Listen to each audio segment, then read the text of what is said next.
I'll never forget that experience I had back in the summer of 2012.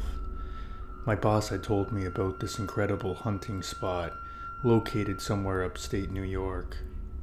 I took his advice, packed my gear, and headed upstate. I'll never forget that sick feeling I had when I first noticed it. It was around 9:30 that night when I was sitting in the hunting lodge, looking through the scope of my rifle, expecting to detect some deer through the wooded area. However, what I saw next sent panic through my entire body. As I was looking through my scope, I could have swore that I saw two men dressed in all black, dragging what looked to be a body bag out from the bushes and across the ground. I couldn't believe what I was seeing. I had to take a better look, so I zoomed in with my scope, only to feel fear climb up my spine as I could clearly see that the bag I was seeing was in fact a body bag, with a body inside. I continued to follow them. I even considered firing a couple shots towards them, hoping to scare them off.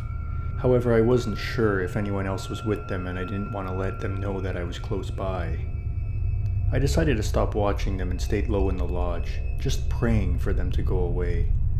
Time felt like it was going by like an eternity when all of a sudden I could hear the sound of footsteps crushing the leaves and grass just outside my lodge. I instantly heard two loud knocks on the front door of my lodge. My heart began to pound as I knew that the door wasn't locked. I now had to quickly decide what to do.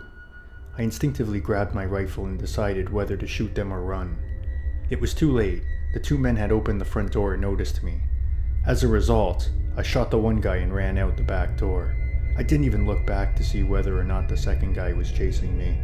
I started to run for my car that was just up the driveway to the lodge. As I got close to my car, I had dropped my rifle as I began to search for my keys in a panic.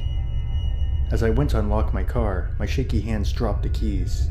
As I looked behind me, I could see that the second guy was chasing me and was not too far from where I had dropped my rifle. I was now in trouble. I picked up my keys and got into my car and sped out the driveway.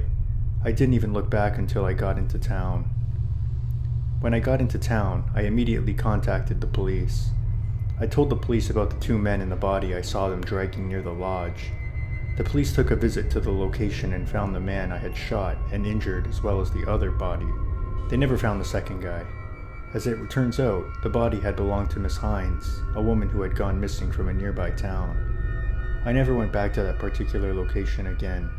As for my hunting trips, I always bring a friend now and try to stay away from secluded hunting lodges.